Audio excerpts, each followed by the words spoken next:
ਸਤਨਾਮ ਵਾਹਿਗੁਰੂ ਸਾਹਿਬ ਜੀ। ਬਿਖੈ ਬਨ ਫੀਕਾ ਤਿਆਗਰੀ ਸਖੀਏ, ਨਾਮ ਮਹਾਰਸ ਪੀਓ। ਬਿਨ ਰਸ ਚਾਖੇ ਬੁੱਢ ਗਈ ਸਗਲੀ, ਸੁਖੀ ਨ ਹੋਵਤ ਜੀਓ। ਮਾਨ ਮਹਤ ਨਾ ਸਕਤ ਹੀ ਕਾਈ, ਸਾਦਾ ਦਾਸੀ ਥਿਓ। ਨਾਨਕ ਸੇ ਦਰ ਸੁਭਾਵੰਤੇ, ਜੋ ਪ੍ਰਭ ਆਪਨੇ ਕੀਓ।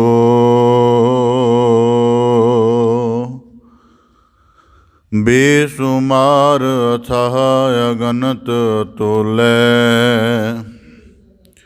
ਜਿਉ ਬੁਲਾਵਹੁ ਤਿਉ ਨਾਨਕ ਦਾਸ ਬੋਲੇ। ਸਤਨਾਮ ਵਾਹਿਗੁਰੂ ਸਾਹਿਬ ਜੀ। ਜਹ ਅਨ ਭਉ ਤਹ ਭੈ ਨਹੀਂ, ਜਹ ਭਉ ਤਹ ਹਰਿ ਨਾਹੀ।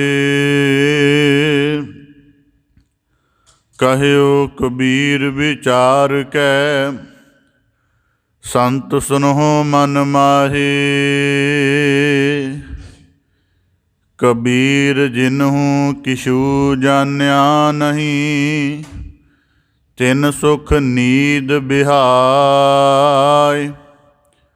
ਹਮਹੁ ਜੋ ਬੂਝਾ ਬੂਝਨਾ, ਪੂਰੀ ਪਰੀ ਬਲਾਈ। ਵਾਹਿਗੁਰੂ ਜੀ ਕਾ ਖਾਲਸਾ, ਵਾਹਿਗੁਰੂ ਜੀ ਕੀ ਫਤਿਹ। ਧੰਨ ਧੰਨ ਸਤਿਗੁਰੂ ਗੁਰੂ ਗਰੀਬ ਨਿਵਾਜ, ਪਤਿਤ ਪਾਵਨ ਭਗਤ ਵਛਲ, ਕਿਰਪਾ ਨਿਧ ਸਤਿਗੁਰੂ ਸ੍ਰੀ ਗੁਰੂ ਗ੍ਰੰਥ ਸਾਹਿਬ ਜੀ ਦੀਨ ਦਇਆਲ ਪਾਤਸ਼ਾਹ, ਜਿਨ੍ਹਾਂ ਦੀ ਅਪਾਰ ਮਿਹਰਮਤ ਹੈ, ਜੋ ਆਪ ਸਭ ਗੁਰਸਿੱਖ ਸਤਸੰਗੀ ਜਨ ਗੁਰੂ ਕੀ ਪਾਵਨ ਪਵਿੱਤਰ ਚਰਨ ਸ਼ਰਨ ਹਜ਼ੂਰੀ ਦੇ ਵਿੱਚ ਜੁੜ ਬੈਠ ਕੇ ਸਤਿਗੁਰੂ ਕੀ ਬਾਣੀ ਦੇ ਅਭਿਆਸ ਨਾਲ ਜੁੜ ਕੇ ਆਪਣੇ ਜੀਵਨ ਦੀ ਅਧਿਆਤਮਿਕ ਮਨੋਰਥ ਦੀ ਪ੍ਰਾਪਤੀ ਦੇ ਲਈ ਸਾਧਨਾ ਦਾ ਯਤਨ ਕਰਦਿਆਂ ਹੋਇਆਂ ਗੁਰੂ ਬਖਸ਼ਿਸ਼ ਦੇ ਪਾਤਰ ਬਣ ਰਹੇ ਹੋ ਜੀ। ਬੜੇ ਸੁਭਾਗਸ਼ਾਲੀ ਹੋ। ਸਤਿਗੁਰੂ ਕੀ ਕਿਰਪਾ ਸਦਕਾ ਆਪ ਜੀ ਭਗਤ ਸਿਰਮੌਰ ਭਗਤ ਕਬੀਰ ਸਾਹਿਬ ਜੀ ਦੇ ਲੜੀਵਾਰ ਸਲੋਕਾਂ ਦੀ ਵਿਚਾਰ ਸ਼ਰਵਣ ਕਰ ਰਹੇ ਹੋ ਜੀ। ਪਾਵਨ ਬਾਣੀ ਦੀ ਲੜੀਵਾਰ ਵਿਚਾਰ ਦੇ ਨਾਲ ਜੁੜਨ ਦਾ ਯਤਨ ਕਰੀਏ ਜੀ। ਵਿਚਾਰ ਪ੍ਰਾਰੰਭ ਕਰਨ ਤੋਂ ਪਹਿਲਾਂ ਬੜੇ ਅਦਬ ਸਹਿਤ ਉਚਾਰਨ ਕਰੋ ਜੀ। ਸਤਨਾਮ ਸ੍ਰੀ ਵਾਹਿਗੁਰੂ ਸਾਹਿਬ ਜੀ। ਜਹ ਅਨ ਭਉ ਤਹ ਭੈ ਨਹੀਂ, ਜਹ ਭਉ ਤਹ ਹਰਿ ਨਾਹੀ। ਲੜੀਵਾਰ ਸਲੋਕਾਂ ਦੇ ਅੰਤਰਗਤ ਭਗਤ ਕਬੀਰ ਸਾਹਿਬ ਜੀ ਨੇ ਇਸ ਤੋਂ ਪਹਿਲੇ 2 ਸਲੋਕਾਂ ਦੇ ਅੰਤਰਗਤ ਬਖਸ਼ਿਸ਼ ਕੀਤੀ ਸੀ ਕਿ ਮਨੁੱਖ ਦੀ ਦੇਹ ਅਸਥਿਰ ਹੈ ਅਤੇ ਮਾਲਕ ਤੱਤਾਂ ਦੇ ਸੰਜੋਗ ਨਾਲ ਦੇਹ ਰਚਦਾ ਹੈ। ਆਪਣੀ ਆਤਮ ਜੋਤ ਦਾ ਅੰਸ਼ ਪਾ ਕੇ ਇਸ ਮਾਟੀ ਦੀ ਦੇਹ ਨੂੰ ਚੱਲਣ ਯੋਗ, ਦੇਖਣ ਯੋਗ, ਸਭ ਤਰ੍ਹਾਂ ਦੀਆਂ ਕਿਰਿਆਵਾਂ ਕਰਨ ਦੇ ਯੋਗ ਬਣਾ ਦਿੰਦਾ ਹੈ। ਪਰ ਜਿਹੜੇ ਇਸ ਦੇਹ ਦੇ ਵਿੱਚ ਵਿਚਰਦੇ ਹੋਏ ਆਤਮ ਸਰੂਪ ਨੂੰ ਪਛਾਣ ਕੇ ਉਹਦੇ ਨਾਲ ਅਭੇਦ ਨਹੀਂ ਹੁੰਦੇ, ਭਾਵ ਕਿ ਦੇਹ ਤੋਂ ਉੱਪਰ ਉੱਠ ਕੇ ਜੋ ਅਸਲ ਦੇ ਵਿੱਚ ਸਾਡੇ ਜੀਵਨ ਦਾ ਆਧਾਰ ਹੈ, ਆਤਮ ਸਰੂਪ ਦੀ ਪਹਿਚਾਣ ਨਹੀਂ ਕਰਦੇ, ਮਨੁੱਖਾ ਜਨਮ ਦੇ ਅਧਿਆਤਮਿਕ ਮਨੋਰਥ ਨੂੰ ਨਹੀਂ ਕਮਾਉਂਦੇ, ਭਗਤ ਕਬੀਰ ਸਾਹਿਬ ਜੀ ਕਹਿੰਦੇ ਉਹਨਾਂ ਦੀ ਬਣੀ ਹੋਈ ਇਹ ਕੀਮਤੀ ਦੇਹ, ਇਹ ਦੁਰਲੱਭ ਮਨੁੱਖਾ ਜਨਮ ਵੀ ਨਿਸਫਲ ਚਲਿਆ ਜਾਂਦਾ ਹੈ।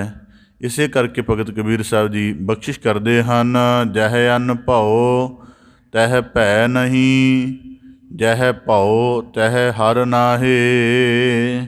ਭਗਤ ਕਬੀਰ ਸਾਹਿਬ ਜੀ ਅੱਜ ਦੇ ਪਾਵਨ ਸ਼ਲੋਕ ਦੇ ਅੰਤਰਗਤ ਇੱਕ ਸਥਿਤੀ ਦੇ ਹੀ ਦੋ ਪੱਖ ਸਾਨੂੰ ਸਮਝਾ ਰਹੇ ਹਨ ਕਿ ਜਦ ਉਹ ਦੋ ਪੱਖ ਇਸ ਤਰ੍ਹਾਂ ਹਨ ਕਿ ਜਦੋਂ ਡਰ ਹੈ ਉਦੋਂ ਦੂਜਾ ਡਰ ਨਹੀਂ, ਅਤੇ ਜਦੋਂ ਡਰ ਹੈ ਉਦੋਂ ਦੂਜਾ ਡਰ ਨਹੀਂ। ਇਹਨੂੰ ਸਰਲ ਭਾਵ ਦੇ ਵਿੱਚ ਆਖਣਾ ਹੋਵੇ ਕਿ ਜਹ ਅੰਨ ਭਾਉ ਤਹ ਭੈ ਨਹੀਂ।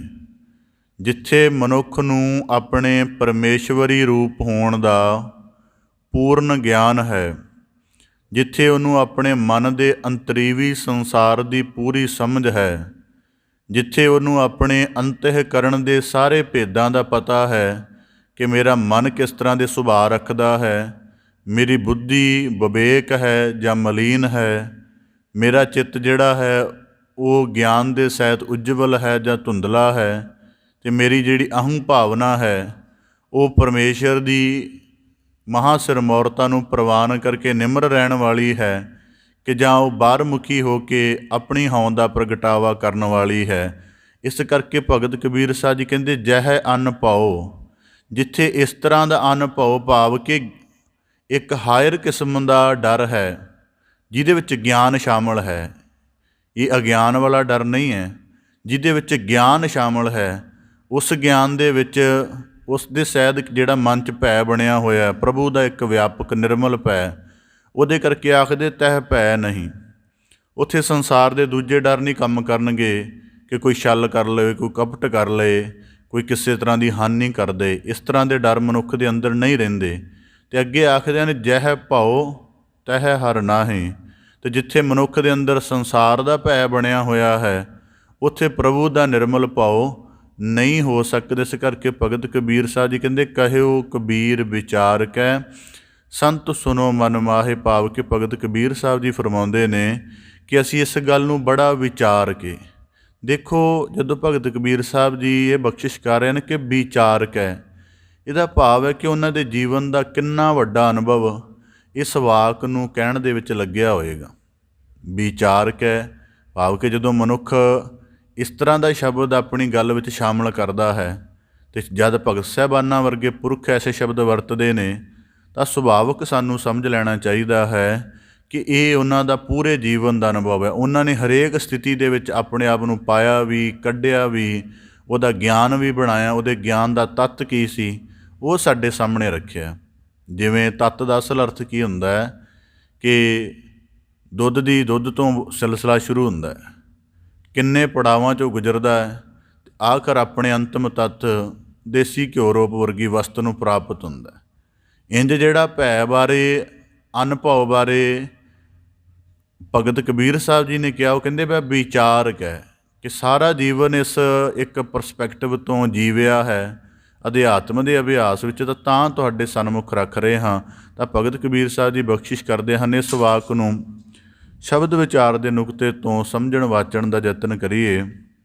ਭਗਤ ਕਬੀਰ ਸਾਹਿਬ ਜੀ ਨੇ ਬਖਸ਼ਿਸ਼ ਕੀਤੀ ਜਹ ਅਨਭਉ। ਅਨਭਉ ਦਾ ਅਰਥ ਗਿਆਨ ਵੀ ਕੀਤਾ ਜਾਂਦਾ ਹੈ। ਅਨਭਉ ਦਾ ਅਰਥ ਹੈ ਕਿ ਜਿੱਥੇ ਹੋਰ ਭੈ ਲਈ ਕੋਈ ਥਾਂ ਨਹੀਂ ਹੈ। ਉਦਾਹਰਨ ਦੇ ਤੌਰ 'ਤੇ ਸੰਸਾਰ ਦੇ ਵਿੱਚ ਇੱਕ ਨੂੰ ਦੂਜੇ ਦਾ ਡਰ ਹੈ, ਪਰ ਉਹ ਡਰ ਟੁੱਟ ਵੀ ਜਾਂਦੇ ਨੇ। ਉਦਾਹਰਨ ਦੇ ਤੌਰ 'ਤੇ ਮਨੁੱਖ ਦੇ ਉੱਪਰ ਉਹਦੇ ਤੋਂ ਥੋੜ੍ਹੀ ਵੱਧ ਸਮਰੱਥਾ ਵਾਲਾ ਬੰਦਾ ਉਹਨੂੰ ਡਰ ਪਾ ਕੇ ਰੱਖ ਸਕਦਾ, ਕਿਸੇ ਭੈ ਵਿੱਚ ਰੱਖ ਸਕਦਾ ਹੈ। ਪਰ ਜਦੋਂ ਉਸ ਤੋਂ ਵਧੇਕ ਬੰਦਾ ਆ ਗਿਆ ਤਾਂ ਪਹਿਲੇ ਦਾ ਡਰ ਟੁੱਟ ਜਾਏਗਾ, ਉਸ ਤੋਂ ਵਧੇਕ ਆ ਗਿਆ ਦੂਜੇ ਦਾ ਵੀ ਟੁੱਟ ਜਾਏਗਾ। ਇਸ ਕਰਕੇ ਜਿਹੜੀ ਸੰਸਾਰ ਨੇ ਡਰਾਂ ਦੀ ਲੜੀ ਖੜੀ ਕੀਤੀ ਹੈ, ਇਹ ਆਪਣੇ ਆਪ ਹੀ ਪੈਦਾ ਹੁੰਦੀ ਅਤੇ ਆਪਣੇ ਆਪ ਹੀ ਬਹੁਤ ਵਾਰੀ ਟੁੱਟ ਜਾਂਦੀ ਹੈ। ਇਸ ਕਰਕੇ ਜਦੋਂ ਭਗਤ ਕਬੀਰ ਸਾਹਿਬ ਜੀ ਅਨਭਉ ਸ਼ਬਦ ਕਹਿ ਰਹੇ ਹਨ, ਅਤੇ ਅਨਭਉ ਦਾ ਅਰਥ ਗਿਆਨਮਈ ਅਨੁਭਵ ਵੀ ਹੋ ਸਕਦਾ ਹੈ ਕਿ ਜਿਹੜਾ ਗਿਆਨ ਹੈ ਉਹ ਹੀ ਮਨੁੱਖ ਨੂੰ ਭੈ ਤੋਂ ਰਹਿਤ ਕਰਦਾ ਹੈ। ਜਿੰਨਾ ਚਿਰ ਮਨੁੱਖ ਦੇ ਅੰਦਰ ਗਿਆਨ ਨਹੀਂ ਹੈ ਹੁਣ ਮੈਂ ਕੁਝ ਦਿਨਾਂ ਦਾ ਸਿਲਸਿਲਾ ਮੈਂ ਕਿਸੇ ਦਫਾ ਸੁਭਾਵਕ ਪੜ੍ਹਨ ਲਿਖਣ ਦੇ ਸਿਲੇ 'ਚ ਜਾਣਿਆ ਕਿ ਜਿਹੜੇ ਆ ਕੁੜਕਿੱਲੀਆਂ ਸੱਪ ਆਦਿਕ ਜਾਨਵਰ ਨੇ, ਇਹ ਜਾਂ ਇੱਕ ਹੋਰ 4-5 ਉਹਨਾਂ ਨੇ ਜਾਨਵਰ ਦੱਸੇ ਕਿ ਅਸਲ 'ਚ ਇਹਨਾਂ ਵਿੱਚ ਜ਼ਹਿਰ ਨਹੀਂ ਹੁੰਦੀ ਅਤੇ ਨਾ ਇਹ ਉਸ ਤਰ੍ਹਾਂ ਦੇ ਹੁੰਦੇ ਹਨ। ਦਰਅਸਲ ਸਾਡੇ ਅੰਦਰ ਉਹਨਾਂ ਪਕੜ ਕੇ ਆਮ ਲੋਕਾਂ ਦੇ ਉਹਨਾਂ ਵੀ ਇੱਕ ਪਰੀਖਣ ਕਰਵਾਇਆ ਤਾਂ ਉਹਦੇ ਵਿੱਚੋਂ ਸਮਝ ਆਈ ਕਿ ਜਦੋਂ ਗਿਆਨ ਹੈ, ਭਾਵ ਕਿ ਇਹਦੇ ਅੰਦਰ ਜਿਹੜਾ ਤੱਤ ਹੈ ਉਹ ਜੀਵਨ ਨੂੰ ਖਤਮ ਕਰਨ ਵਾਲਾ ਨਹੀਂ, ਉਹ ਸੁਭਾਵਕ ਆਪਣਾ ਰਿਐਕਟ ਕਰਦਾ ਹੈ ਕੱਟਣ ਦਾ। ਤਾਂ ਇਸੇ ਤਰ੍ਹਾਂ ਭਗਤ ਕਬੀਰ ਸਾਹਿਬ ਜੀ ਕਹਿੰਦੇ ਜਦ ਗਿਆਨ ਉਪਜਦਾ ਹੈ ਉਦੋਂ ਡਰ ਬਿਨਸਦਾ। ਹੁਣ ਗਿਆਨ ਦੇ ਉਪਜਣ ਨਾਲ ਡਰ ਕਿਵੇਂ ਬਿਨਸਦਾ ਹੈ, ਇਹ ਆਪਦੇ ਸਨਮੁਖ ਰੱਖਣ ਦਾ ਯਤਨ।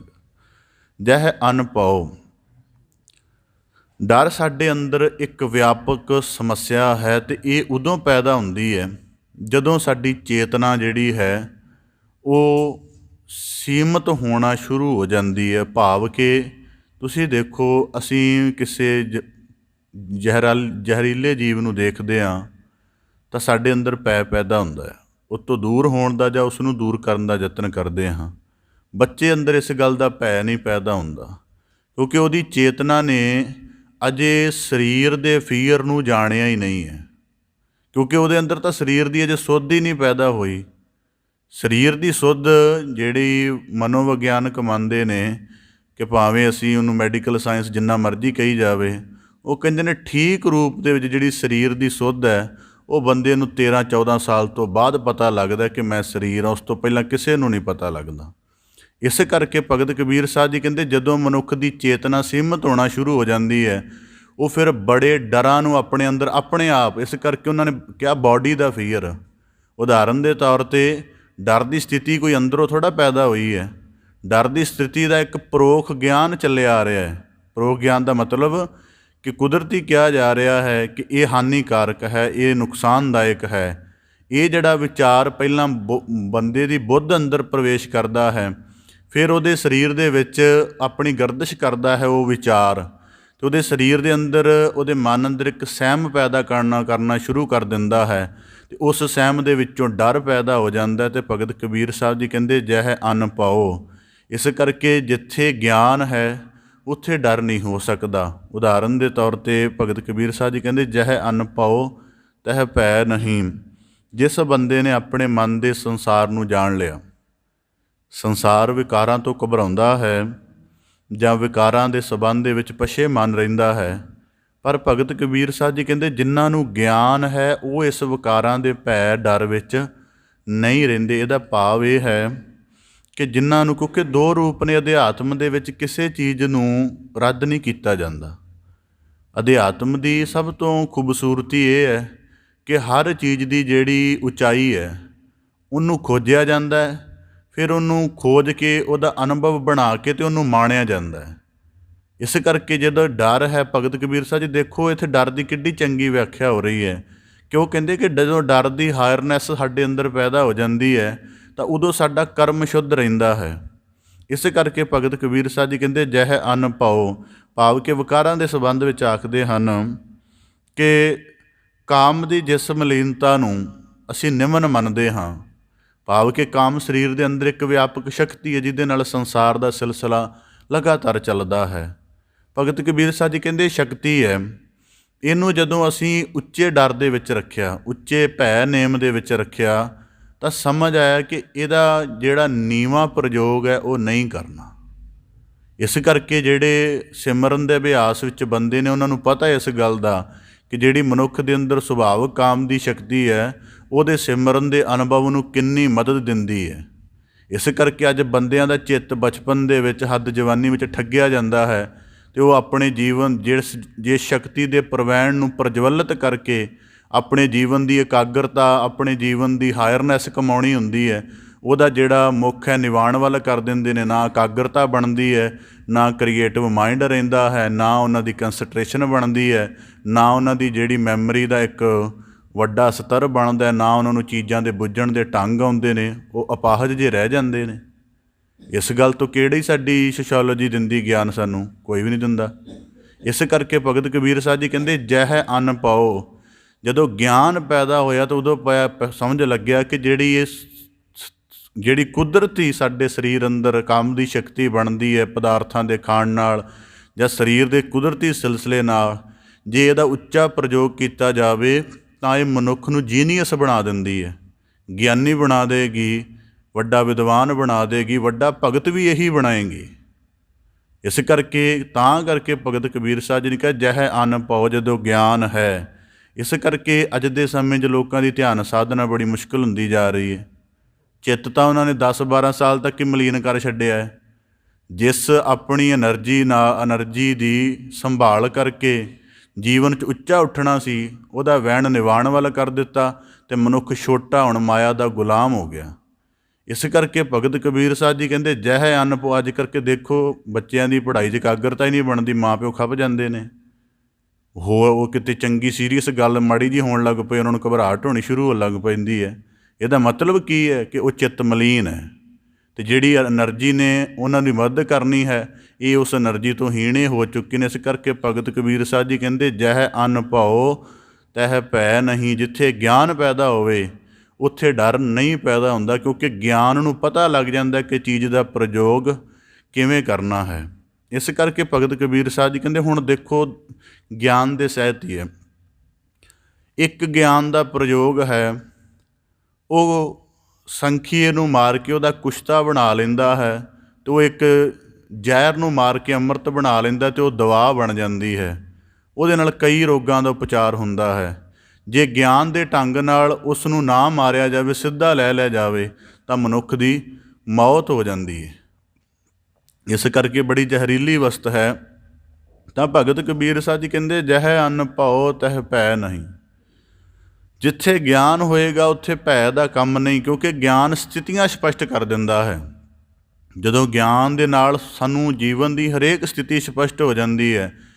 ਜਦੋਂ ਮਨ ਦਾ ਅਸੀਂ ਇੱਕ ਪੱਖ ਦੀ ਗੱਲ ਕਰਾਂਗੇ ਤਾਂ ਉਦੋਂ ਕਹਾਂਗੇ ਵਿਕਾਰ ਮਾੜੇ ਨੇ, ਪਰ ਜਦੋਂ ਦੇਖਾਂਗੇ ਕਿ ਮੂਲ ਪਹਿਲਾਂ ਤਾਂ ਇਹ ਸ਼ਕਤੀ ਹੈ, ਇਹ ਸੁਭਾਵਿਕ ਇੱਕ ਐਨਰਜੀ, ਅਸੀਂ ਤਾਂ ਜਦੋਂ ਗਲਤ ਪ੍ਰਯੋਗ ਪੈਦਾ ਕਰਦੇ ਹਾਂ ਉਦੋਂ ਵਿਕਾਰ ਹੈ। ਜਿਵੇਂ ਉਦਾਹਰਨ ਦੇ ਤੌਰ 'ਤੇ ਮਿੱਠਾ ਹੈ, ਜਿੰਨੀ ਇਹਦੀ ਠੀਕ ਮਾਤਰਾ ਲਈ ਜਾਵੇ ਤਾਂ ਅੰਮ੍ਰਿਤ ਵਾਂਗ ਹੈ, ਜ਼ੁਬਾਨ ਨੂੰ ਰਸ ਦਿੰਦਾ, ਮਨੁੱਖ ਦੀ ਮਿਠਾਸ ਦੀ ਪ੍ਰਵਿਰਤੀ ਨੂੰ ਪੂਰਾ ਕਰਦਾ ਹੈ। ਪਰ ਜਦੋਂ ਇਹ ਸੀਮਾ ਤੋਂ ਉਲੰਘ ਜਾਵੇ ਤਾਂ ਇਹੀ ਅੰਮ੍ਰਿਤ ਹੋਣਾ ਜਿਹੜਾ ਹੈ ਬਿੱਖ ਬਣ ਜਾਂਦਾ ਹੈ। ਇਸ ਕਰਕੇ ਭਗਤ ਕਬੀਰ ਸਾਹਿਬ ਜੀ ਕਹਿੰਦੇ ਜਹ ਅੰਨ ਪਾਓ ਤਹ ਭੈ ਨਹੀਂ। ਜਿੱਥੇ ਵੱਡਾ ਗਿਆਨ ਦਾ ਅਨੁਭਵ ਵਾਲਾ ਡਰ ਹੈ ਉੱਥੇ ਦੂਜੇ ਡਰ ਦਾ ਕੋਈ ਕੰਮ ਨਹੀਂ। ਜਿੱਥੇ ਗਿਆਨ ਦਾ ਅਨੁਭਵ ਕੰਮ ਕਰ ਰਿਹਾ। ਇਸ ਨੂੰ ਇੱਕ ਹੋਰ ਨੁਕਤੇ ਤੋਂ ਆਪਦੇ ਸਨਮੁਖ ਰੱਖਣ ਦਾ ਯਤਨ ਕਰਾਂ ਕਿ ਅਸੀਂ ਆਪਣੇ ਮਨ ਦੇ ਸੰਸਾਰ ਬਾਰੇ ਬਹੁਤ ਘੱਟ ਜਾਣਦੇ ਹਾਂ। ਮੈਂ ਕਈ ਦਫਾ ਬਹੁਤ ਦਫਾ ਅਰਜ਼ ਕੀਤੀ ਹੈ ਕਿ ਰੋਜ਼ਾਨਾ 20 ਤੋਂ 25 ਮਿੰਟ ਇਕਾਂਤ ਅਭਿਆਸ ਵਿੱਚ ਬੈਠ ਕੇ ਆਪਣੇ ਅੰਦਰ ਦੇ ਫੁਰਨੇ ਪਕੜਨ ਦਾ ਯਤਨ ਕਰਨਾ ਚਾਹੀਦਾ ਹੈ।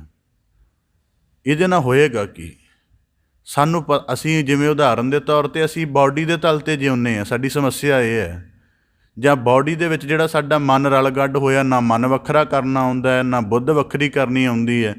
ਅਸੀਂ ਸੁਭਾਅ, ਜਿਵੇਂ ਅਸੀਂ ਕਈ ਗੱਲਾਂ ਦੇ ਵਿੱਚ ਆਖਦੇ ਹਾਂ ਮੇਰਾ ਸੁਭਾਅ ਨਹੀਂ ਹੈ।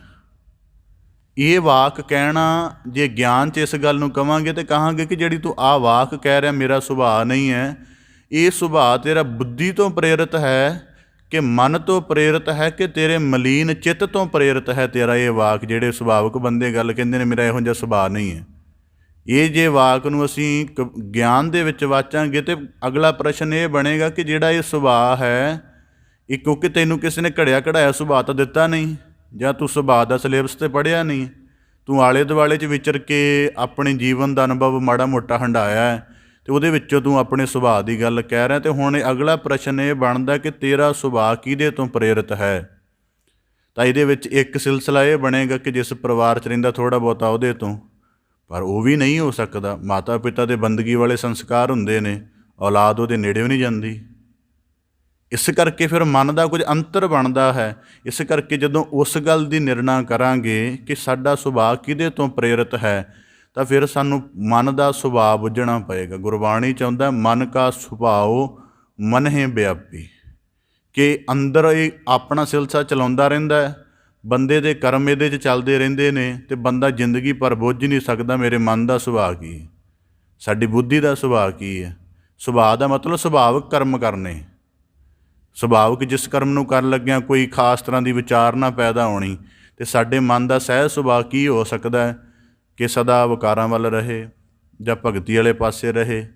ਇਸ ਕਰਕੇ ਭਗਤ ਕਬੀਰ ਸਾਹਿਬ ਜੀ ਕਹਿੰਦੇ ਆਪਣੇ ਮਨ ਦੇ ਸੁਭਾਅ ਨੂੰ ਜਿਹੜਾ ਨਹੀਂ ਬੁੱਝਦਾ ਉਹ ਗਿਆਨਮਈ ਡਰ ਦੇ ਵਿੱਚ ਨਹੀਂ ਸ਼ਾਮਲ ਹੋ ਸਕਦਾ।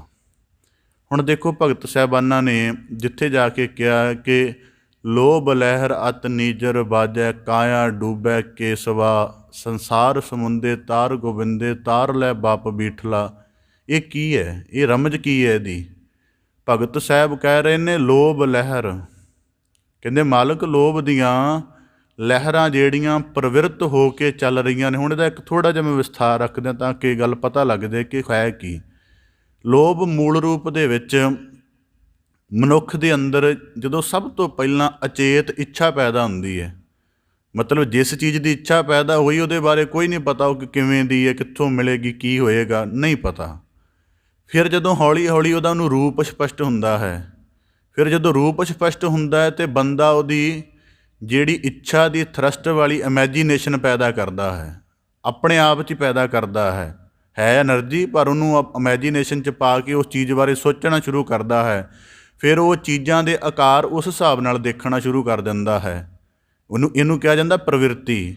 ਮਤਲਬ ਕਿ ਉਂਝ ਕੋਈ ਚੀਜ਼ ਬੜੇ ਉੱਚੇ ਪ੍ਰਯੋਗ ਵਾਲੀ ਹੈ, ਜਿਵੇਂ ਚੋਰ ਦੇ ਕੋਈ ਬਹੁਤ ਕੀਮਤੀ ਗਹਿਣਾ ਹੈ, ਉਹਦੀ ਸੁਨਿਆਰ ਦੇ ਅਰਥਾਂ ਦੇ ਵਿੱਚ, ਗਾਹਕ ਦੇ ਅਰਥਾਂ ਦੇ ਵਿੱਚ ਬੜੀ ਵੱਡੀ ਕੀਮਤ ਹੈ, ਪਰ ਚੋਰ ਦੀ ਜਿਹੜੀ ਲੋਭ ਵਾਲੀ ਪ੍ਰਵਿਰਤੀ ਹੈ ਅਤੇ ਉਹਦੇ ਵਿੱਚ ਜਿਹੜਾ ਲੋਭ ਦਾ ਇਮੈਜੀਨੇਸ਼ਨ ਉਹਦੀ ਕੰਮ ਕਰ ਰਹੀ ਹੈ, ਉਹ ਚੀਜ਼ ਨੂੰ ਆਪਣੇ ਹਥਿਆਉਣ ਦੇ ਨੁਕਤੇ ਤੋਂ ਦੇਖ ਰਹੀ ਹੈ।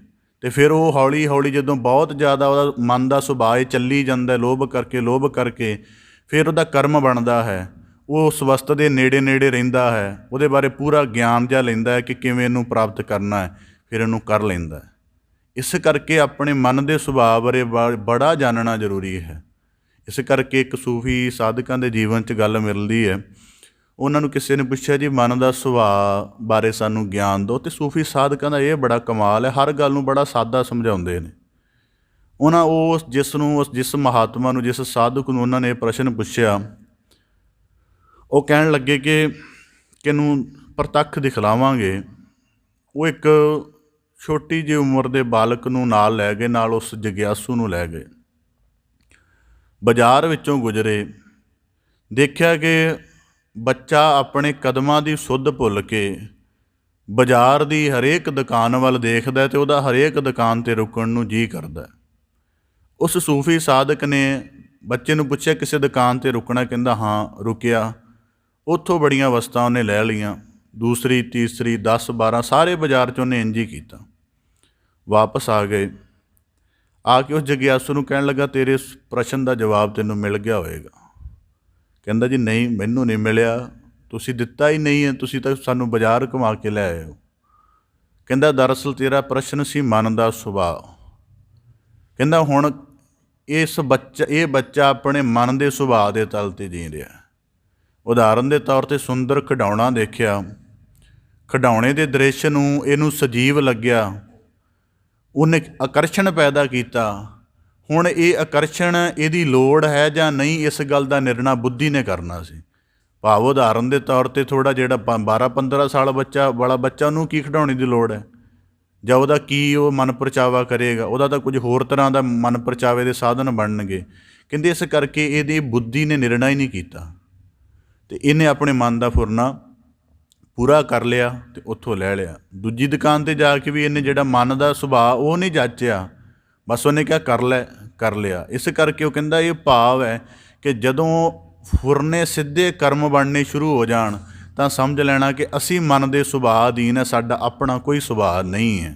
ਇਸ ਕਰਕੇ ਜਦੋਂ ਸੁਭਾਵਕ ਕਈ ਬੰਦੇ ਵਾਕ ਕਹਿੰਦੇ ਨਾ, ਤਾਂ ਉਹਨਾਂ ਦੀ ਈਗੋ ਦੀ ਇੱਕ ਬਹੁਤ ਸੂਖਮ ਪਹਿਚਾਣ ਹੋ ਜਾਂਦੀ ਹੈ ਕਿ ਮੇਰਾ ਸੁਭਾਅ ਨਹੀਂ ਹੈ।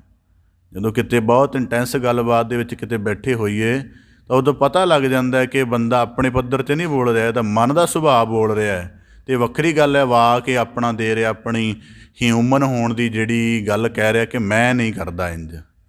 ਦਰਅਸਲ ਉਹ ਆਪਣੇ ਆਪ 'ਚ ਦੱਸ ਰਿਹਾ ਹੁੰਦਾ ਕਿ ਮੈਂ ਇੰਝ ਕਰਦਾ ਹਾਂ ਕਿਉਂਕਿ ਮੇਰੇ ਮਨ ਦਾ ਸੁਭਾਅ ਹੈ।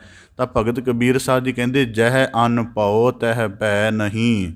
ਜਿੱਥੇ ਮਨ ਦੇ ਸੂਖਮ ਫੁਰਨਿਆਂ ਨੂੰ ਪਕੜਨ ਦਾ ਗਿਆਨ ਹੋਏਗਾ ਅਤੇ ਜੀਵਨ ਦੇ ਵਿੱਚ ਹਰ ਉਸ ਫੁਰਨੇ ਦਾ ਠੀਕ ਪ੍ਰਯੋਗ ਹੋਏਗਾ, ਭਗਤ ਕਬੀਰ ਸਾਹਿਬ ਜੀ ਕਹਿੰਦੇ ਉੱਥੇ ਡਰ ਨਹੀਂ ਹੋਏਗਾ। ਹੁਣ ਇਹ ਗੱਲ ਦੇ ਲਈ ਇੱਕ ਹੋਰ ਨੁਕਤਾ ਆਪਦੇ ਸਨਮੁਖ ਅਰਜ਼ ਕਰਦੇ ਹਾਂ ਕਿ ਸਾਨੂੰ ਆਪਣੇ ਅੰਤਰੀਵ ਦੇ ਭੇਦ ਨੂੰ ਜ਼ਰੂਰ ਸਮਝਣਾ ਚਾਹੀਦਾ ਹੈ। ਅਧਿਆਤਮਿਕਤਾ ਸਾਰੀ ਅੰਤਰੀਵ 'ਤੇ ਖੜੀ ਹੈ, ਉਹ ਮਨੁੱਖ ਦੇ ਬਾਹਰ 'ਤੇ ਕੰਮ ਨਹੀਂ ਕਰਦੀ। ਉਦਾਹਰਨ, ਬਾਹਰ 'ਤੇ ਕੰਮ ਤਾਂ ਨਹੀਂ ਕਰਦੀ ਕਿਉਂਕਿ ਬਾਹਰ ਕੰਟਰੋਲਡ ਹੋ ਜਾਂਦਾ ਹੈ। ਅੰਤਰੀਵ ਜਿਹੜਾ ਹੈ ਮਨੁੱਖ ਦੇ ਕਾਬੂ ਵਿੱਚ ਨਹੀਂ ਆਉਂਦਾ। ਮਨੁੱਖ ਕਥਾ ਕਰਦਿਆਂ ਉਹਦਾ ਮਨ ਕਥਾ ਕਰਦਿਆਂ ਸੁਣਦਿਆਂ ਉਹਦਾ ਮਨ ਕਿਤੇ ਹੋਰ ਵੀ ਉਡਾਰੀਆਂ ਲਾ ਰਿਹਾ ਹੁੰਦਾ ਹੈ। ਅਤੇ ਇਸੇ ਤਰ੍ਹਾਂ ਭਗਤ ਕਬੀਰ ਸਾਹਿਬ ਜੀ ਕਹਿੰਦੇ, ਜਹ ਅਨ ਭਉ ਤਹ ਭੈ ਨਹੀਂ। ਇਸ ਕਰਕੇ ਗਿਆਨ ਦੇ ਸਹਿਤ ਹੋਣਾ ਜ਼ਰੂਰੀ ਹੈ ਅਤੇ ਅੰਤਰੀਵ ਦਾ ਭੇਦ ਸਮਝਣਾ ਪਏਗਾ। ਉਦਾਹਰਨ ਦੇ ਤੌਰ 'ਤੇ 4 ਚੀਜ਼ਾਂ ਨੇ ਅੰਤਰੀਵ ਦੇ ਵਿੱਚ: ਮਨ, ਬੁੱਧ, ਚਿੱਤ ਅਤੇ ਅਹੰ। ਇੱਕ ਗੱਲ ਯਾਦ ਰੱਖਣੀ ਕਿ ਗੁਰਬਾਣੀ 'ਚ ਮਨ ਦਾ ਬਹੁਤ ਜ਼ਿਕਰ ਆਏਗਾ, ਚਿੱਤ ਦਾ ਵੀ ਘੱਟ ਆਏਗਾ, ਬੁੱਧ ਦਾ ਵੀ ਘੱਟ ਆਏਗਾ। ਅਤੇ ਕਮਾਲ ਦੇਖੋ ਜਪਜੀ ਸਾਹਿਬ ਦੀ ਬਾਣੀ ਦੇ ਅੰਤਰਗਤ ਉੱਥੇ ਵੀ ਇਸ ਤਰ੍ਹਾਂ ਜ਼ਿਕਰ ਆਉਂਦਾ ਹੈ, ਤਿੱਥੈ ਘੜੀਐ ਸੁਰਤ ਮਤ ਮਨ ਬੁੱਧ।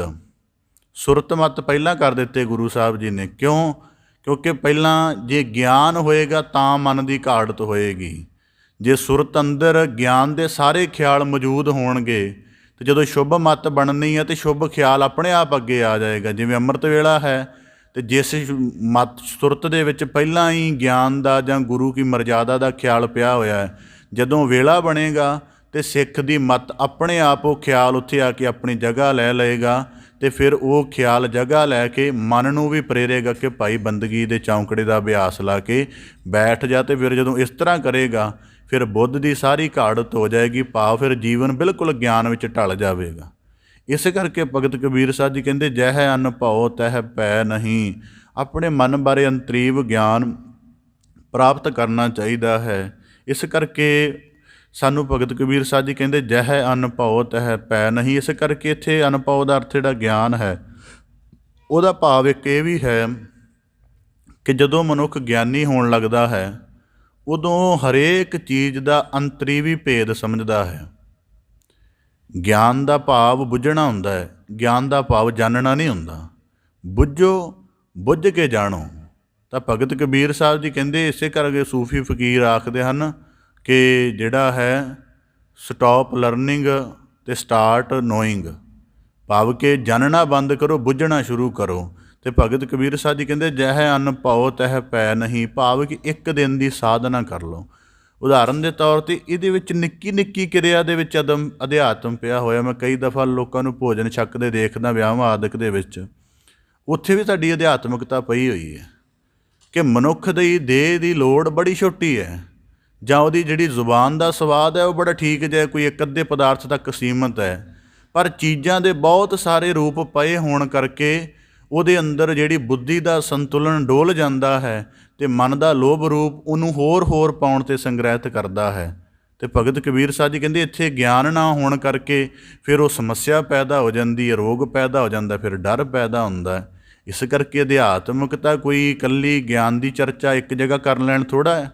ਆਪਣੇ ਜੀਵਨ ਦੇ ਸੁਭਾਵ ਕਈ ਵਾਰੀ ਦੇਖੀਦਾ, ਕਈ ਵਾਰੀ ਵਸਤ ਪੂਰੀ ਪੈ ਗਈ ਹੈ, ਜਿਤਨੀ ਲੋੜ ਹੈ ਉਸ ਤੋਂ ਭਾਵੇਂ ਥੋੜ੍ਹੀ ਵਧੀਕ ਪੈ ਗਈ ਹੈ, ਤਾਂ ਵੀ ਮਨੁੱਖ ਦੇ ਸਰੀਰ ਦੇ ਵਿੱਚ ਆਪਣੇ ਆਪ ਗਰਦਿਸ਼ ਹੋ ਜਾਂਦੀ, ਹਰਕਤ ਹੋ ਜਾਂਦੀ ਕਿ ਵੱਧ ਪਾ ਲਈ ਜਾਵੇ। ਅਤੇ ਇਹੀ ਸਮੱਸਿਆ ਹੈ ਕਿ ਇਹ ਮਨ ਦਾ ਸੁਭਾਅ ਹੈ।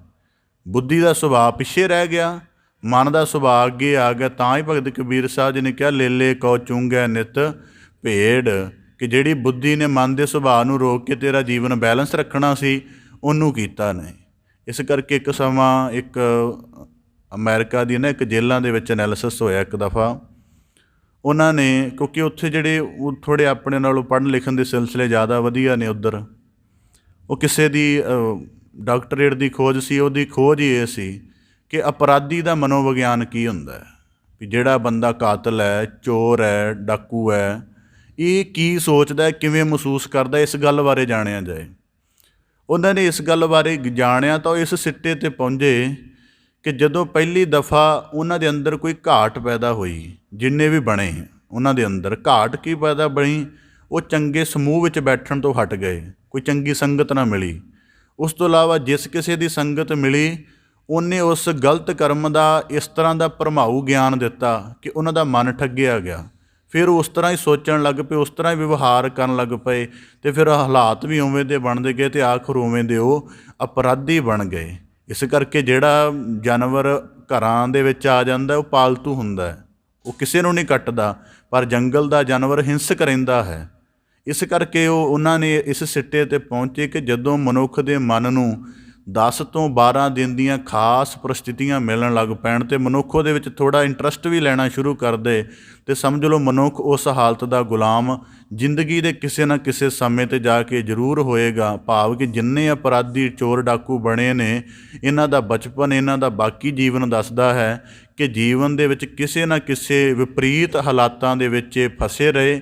ਉੱਥੇ ਇਹਨਾਂ ਦਾ ਚਿੱਤ ਸ਼ਾਮਲ ਹੋ ਗਿਆ ਅਤੇ ਉਸ ਚਿੱਤ ਵਿੱਚੋਂ ਇਹਨਾਂ ਨੇ ਆਪਣਾ ਉਹ ਭਰਮਾਊ ਗਿਆਨ ਪੈਦਾ ਕਰ ਲਿਆ ਅਤੇ ਉਲਟ ਕਰਮ ਵਾਲੇ ਪਾਸੇ ਚਲੇ ਗਏ। ਇਸ ਕਰਕੇ ਭਗਤ ਕਬੀਰ ਸਾਹਿਬ ਜੀ ਕਹਿੰਦੇ, ਜਹ ਅਨ ਪਾਓ ਤਹ ਭੈ ਨਹੀਂ। ਇਸ ਕਰਕੇ ਵਿਕਟਰ ਹਿਊਗੋ ਨੇ ਉਹਦਾ ਇੱਕ ਨਾਵਲ ਹੈ ਲੈਜ ਮਿਜ਼ਰੇਬਲ, ਉਹਦੇ ਵਿੱਚ ਉਹਨੇ ਗੱਲ ਕਹੀ ਹੈ, ਕਹਿੰਦਾ ਮਨੁੱਖ ਨੂੰ ਬਾਹਰੀਆਂ ਤੋਂ ਨਹੀਂ ਡਰਨਾ ਚਾਹੀਦਾ, ਉਹਨੂੰ ਆਪਣੇ ਅੰਤਰੀਵ ਫੁਰਨਿਆਂ ਤੋਂ ਡਰਨਾ ਚਾਹੀਦਾ ਕਿ ਮੇਰੇ ਅੰਤਰੀਵ ਫੁਰਨੇ ਕਿੰਨੇ ਘਾਤਕ ਨੇ, ਕਿ ਇੱਕ ਫੁਰਨਾ ਆਉਂਦਾ ਹੈ ਸਾਰਾ ਜੀਵਨ ਹੀ ਵਹਾ ਕੇ ਲੈ ਜਾਂਦਾ ਹੈ। ਇਸ ਕਰਕੇ ਅਲ ਗਜ਼ਾਲੀ ਸਾਹਿਬ ਨੇ ਵੀ ਕਿਹਾ ਹੈ, ਜਿਵੇਂ ਇਸਲਾਮ ਵਾਲੇ ਜਿਹਾਦ ਕਰਕੇ ਦੂਜਿਆਂ ਨੂੰ ਮਾਰਦੇ ਨੇ, ਉਹਨਾਂ ਨੇ ਕਿਹਾ ਕਿ ਜੇ ਤੁਸੀਂ ਜਿਹਾਦ ਕਰਨਾ ਤਾਂ ਆਪਣੇ 13 ਦੁਸ਼ਮਣਾਂ ਦੇ ਖਿਲਾਫ ਕਰੋ। ਉਹਨਾਂ 13 ਵਕਾਰ ਗਿਣਾਏ ਨੇ ਕਿ ਇਹਨਾਂ ਨੂੰ ਮਾਰੋ। ਅਤੇ ਗੁਰਬਾਣੀ 'ਚ ਵੀ ਆਉਂਦਾ, ਮਨ ਜੀਤੈ ਜਗ ਜੀਤ, ਜਾਂ ਗੁਰਬਾਣੀ 'ਚ ਵਾਕ ਆਉਂਦਾ, ਇਸ ਮਨ ਕੋ ਖੋਈ ਖੋਜੋ ਪਾਈ, ਤਨ ਛੂਟੈ ਮਨ ਕਹਾਂ ਸਮਾਈ। ਕਿੱਡਾ ਵੱਡਾ ਭੇਦ ਹੈ। ਇਸੇ ਤਰ੍ਹਾਂ ਬਾਣੀ 'ਚ ਵਾਕ ਆਉਂਦੇ ਨੇ, ਗੁਰਮੁਖ ਮਨ ਸਿਉ ਰਗੜੈ ਲੁੱਝੈ। ਬਾਣੀ 'ਚ ਬਹੁਤ ਵਾਕ ਆਉਂਦੇ ਨੇ ਕਿ ਆਪਣੇ ਮਨ ਦਾ ਅੰਤਰੀਵ ਗਿਆਨ ਪ੍ਰਾਪਤ ਕਰੋ। ਇਸ ਕਰਕੇ ਭਗਤ ਕਬੀਰ ਸਾਹਿਬ ਜੀ ਕਹਿੰਦੇ, ਜਹ ਅਨ ਭਾਓ ਤਹ ਭੈ ਨਹੀਂ। ਇਸ ਕਰਕੇ ਮਨ ਦਾ ਸੁਭਾਅ ਜਦੋਂ ਪਤਾ ਲੱਗ ਜਾਏ, ਫਿਰ ਮਨ ਦਾ ਸੁਭਾਅ ਬਦਲਣ ਦੇ ਲਈ ਯਤਨ ਕਰਨਾ ਪੈਂਦਾ ਅਤੇ ਉਹਦੇ ਲਈ ਭੈ ਨੇਮ ਧਾਰਨ ਕਰਨਾ ਪੈਂਦਾ ਹੈ। ਭੈ ਨੇਮ ਦਾ ਭਾਵ ਕਿ ਮਨ ਨੂੰ ਕਿਸੇ ਖਾਸ ਡਰ ਵਾਲੇ ਜਬਤ ਵਿੱਚ ਪਾਉਣਾ ਪੈਂਦਾ ਹੈ। ਜਿਵੇਂ ਉਦਾਹਰਨ ਦੇ ਤੌਰ 'ਤੇ ਅੰਮ੍ਰਿਤ ਵੇਲਾ ਹੈ, ਮਨ ਦਾ ਸੁਭਾਅ ਕਹਿੰਦਾ ਕਿ ਅੰਮ੍ਰਿਤ ਵੇਲੇ ਨੀਂਦ ਗੂੜੀ ਆਉਂਦੀ, ਇਸ ਕਰਕੇ ਸੌਣਾ ਹੀ ਚਾਹੀਦਾ।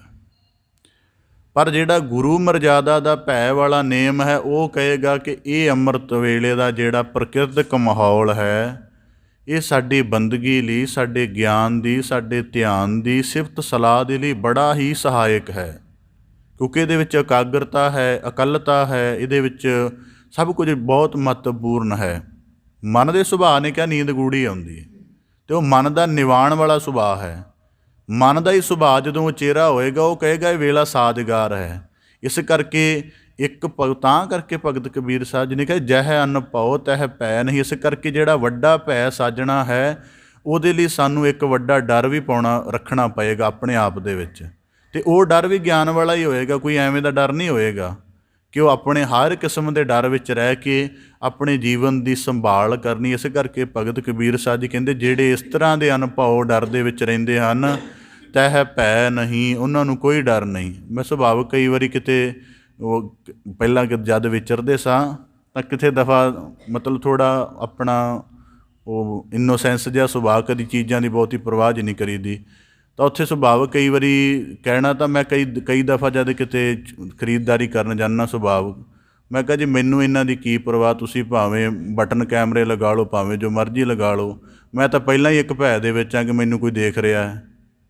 ਇਹ ਤਾਂ ਮਨੁੱਖ ਦੇ ਮਤਲਬ ਭਾਵੇਂ ਇਹ ਠੀਕ ਹੈ ਕਿ ਅੱਜ ਸਾਡੀ ਸੁਰੱਖਿਆ ਦਾ ਇੱਕ ਕਾਰਨ ਹੈ, ਪਰ ਦੇਖੋ ਇਹ ਮਨੁੱਖ ਦੇ ਨਲਾਇਕ ਹੋਣ ਦੀ ਵੀ ਸੂਚਨਾ ਹੈ ਕਿ ਉਹ ਜਿਹੜਾ ਰੱਬੀ ਭੈ ਜਿਹੜਾ ਉਹਨੂੰ ਅਧਿਆਤਮ ਦਿੰਦਾ, ਉਹਦੇ 'ਚ ਰਹਿੰਦਾ ਹੀ ਨਹੀਂ ਅਤੇ ਉਹਨੂੰ ਹਰ ਵੇਲੇ ਛੱਡ ਦਿੰਦਾ ਹੈ।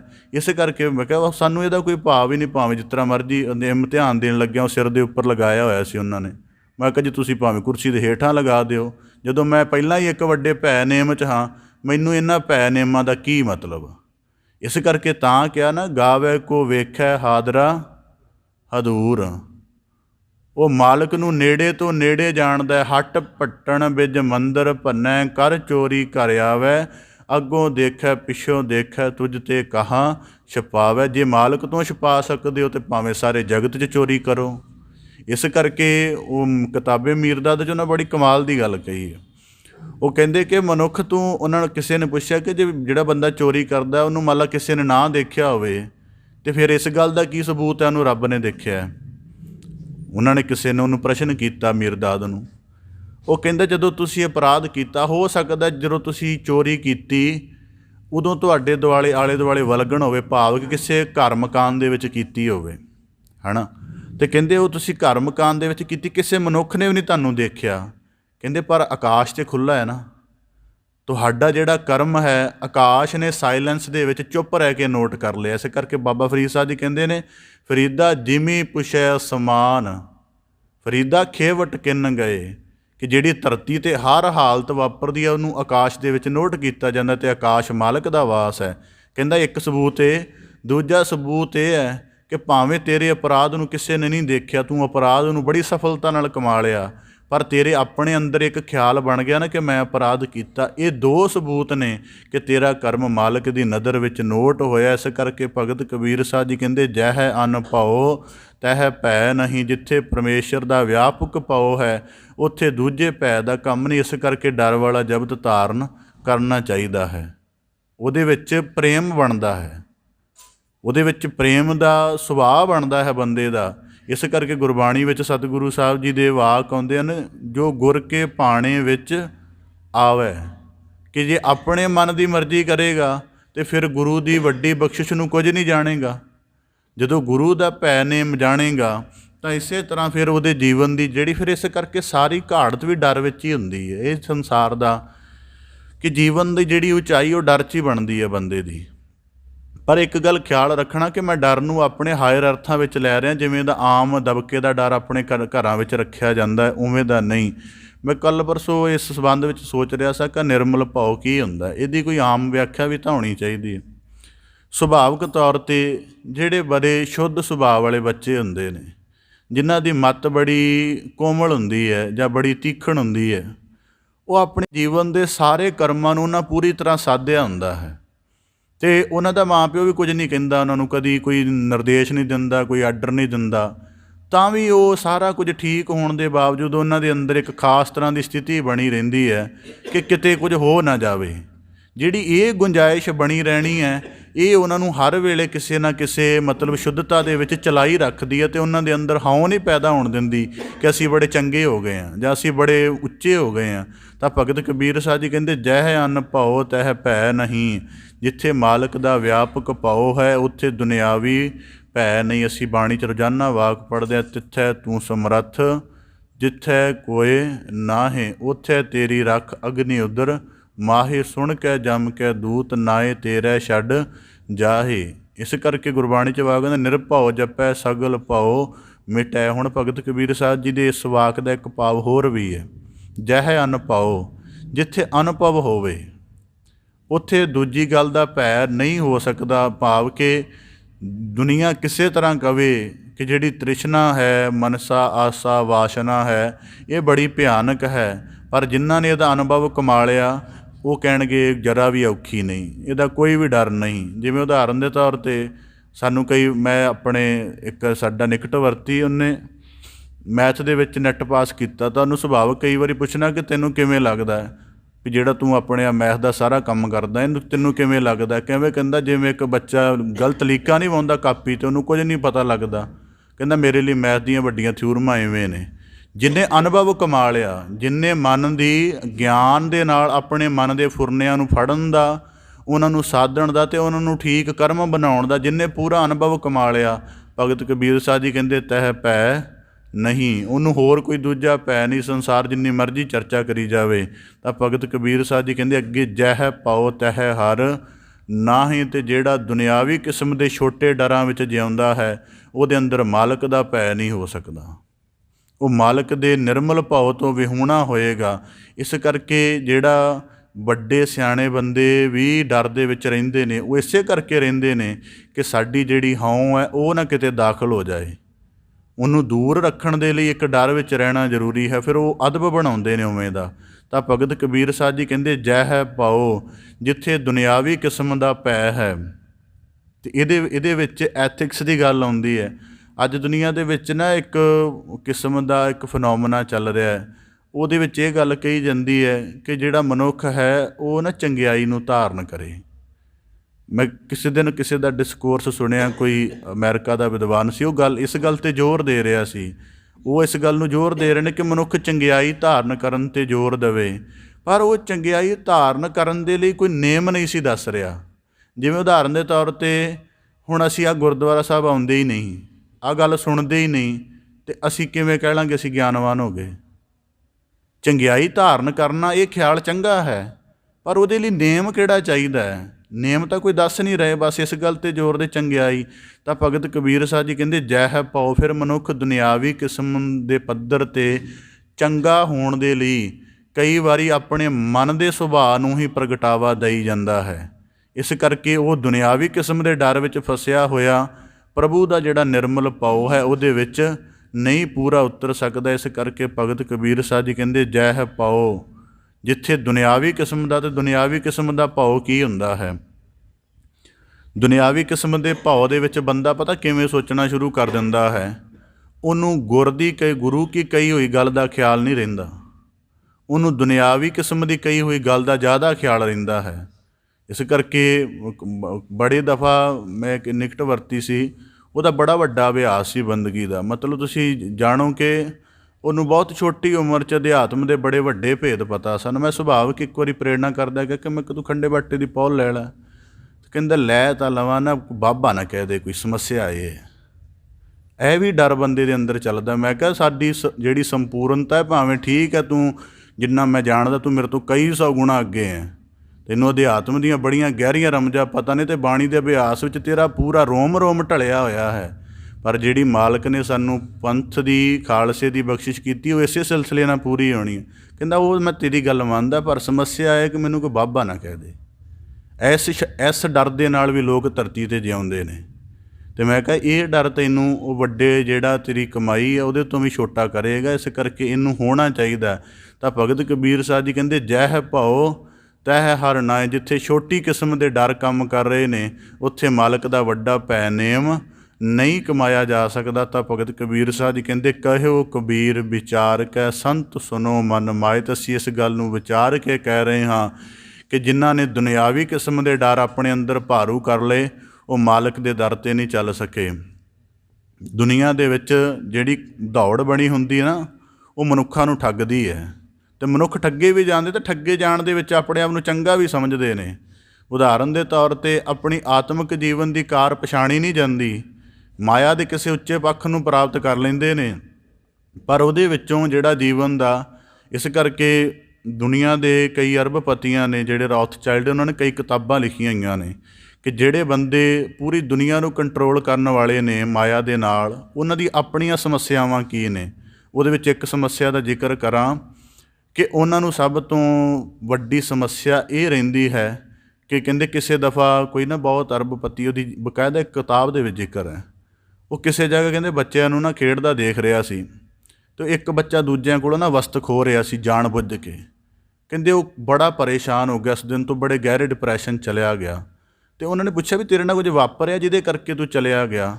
ਤਾਂ ਫਿਰ ਉਹਨੇ ਆਪਣੇ ਉਸ ਡਾਕਟਰ ਨੂੰ ਦੱਸਿਆ ਕਿ ਜੀ ਮੇਰੇ ਅੰਦਰ ਖੋਹਣ ਦੀ ਪ੍ਰਵਿਰਤੀ ਸੀ, ਅਤੇ ਉਹ ਜਦੋਂ ਬੱਚਿਆਂ ਨੂੰ ਇਹ ਕਰਦਾ ਦੇਖਿਆ ਤਾਂ ਮੈਨੂੰ ਆਪਣਾ ਬਚਪਨ ਯਾਦ ਆਇਆ ਕਿ ਮੇਰੇ ਅੰਦਰ ਖੋਹਣ ਦੀ, ਨਜਾਇਜ਼ ਤਰੀਕੇ ਨਾਲ ਹਥਿਆਉਣ ਦੀ ਇੱਕ ਜਿਹੜੀ ਲਾਲਸਾ ਸੀ, ਉਹ ਮੈਨੂੰ ਭਾਵੇਂ ਉਹਨੇ ਦੁਨਿਆਵੀ ਪੱਧਰ 'ਤੇ ਅਰਬਪਤੀ ਬਣਾ ਦਿੱਤਾ ਹੈ, ਪਰ ਅੰਦਰ ਮੇਰਾ ਅਪਰਾਧੀ ਪਾਉਣ ਵਾਲਾ ਕਿ ਅੱਜ ਅਰਬਪਤੀ ਹੋ ਕੇ ਵੀ ਮੈਨੂੰ ਹੋਰ ਅਰਬਾਂ ਨੂੰ ਖੋਹਣ ਦੀ ਇੱਕ ਲਾਲਸਾ ਮੇਰੇ ਅੰਦਰ ਪਲਦੀ ਰਹਿੰਦੀ ਹੈ।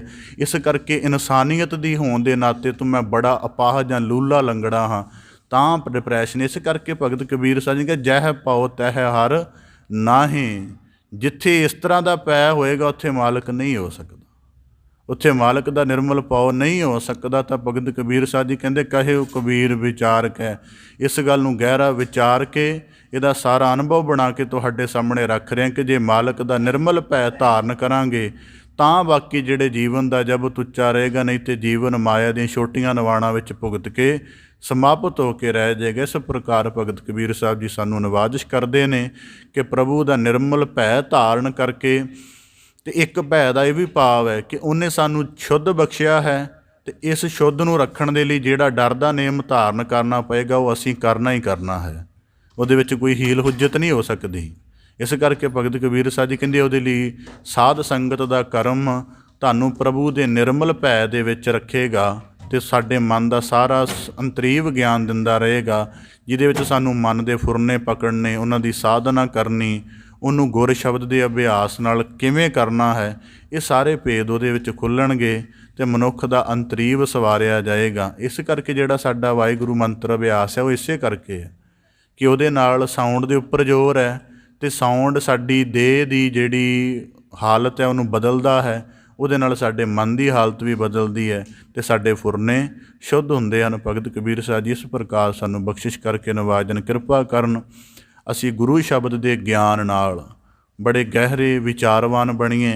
ਆਪਣੇ ਅੰਤਰੀਵ ਦੀ ਸਾਰੀ ਹਾਲਤ ਦੀ ਸੋਝੀ ਗੁਰੂ ਸ਼ਬਦ ਦੇ ਗਿਆਨ ਦੀ ਵਿਚਾਰ ਦੀ ਕਮਾਈ ਦੇ ਨਾਲ ਜਾਣ ਕੇ ਆਪਣੇ ਮਨ ਨੂੰ ਸਵਾਰਨ ਦਾ, ਗਿਆਨ ਦੇ ਸਹਿਤ, ਸ਼ਬਦ ਅਭਿਆਸ ਦੇ ਸਹਿਤ ਕਰਨ ਦਾ ਯਤਨ ਕਰੀਏ, ਤਾਂ ਕਿ ਸਾਡਾ ਜੀਵਨ ਜਿਹੜਾ ਹੈ ਨਿਰਮਲ ਭੈ ਦੇ ਵਿੱਚ ਢਲ ਕੇ ਗੁਰੂ ਨਦਰ ਦੀ ਪਾਤਰਤਾ ਦਾ ਕਾਰਨ ਬਣ ਜਾਏ ਜੀ। ਸਾਡਾ ਸਾਰਿਆਂ ਦਾ ਇੱਥੇ ਆਇਆ ਸਫਲਾ ਹੋਵੇ ਜੀ।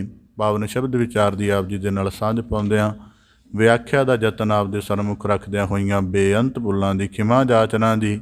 ਬੜੇ ਅਦਬ ਸਹਿਤ ਗੱਜ ਕੇ ਫਤਿਹ ਅਰਜ ਕਰੋ ਜੀ। ਵਾਹਿਗੁਰੂ ਜੀ ਕਾ ਖਾਲਸਾ, ਵਾਹਿਗੁਰੂ ਜੀ ਕੀ ਫਤਿਹ।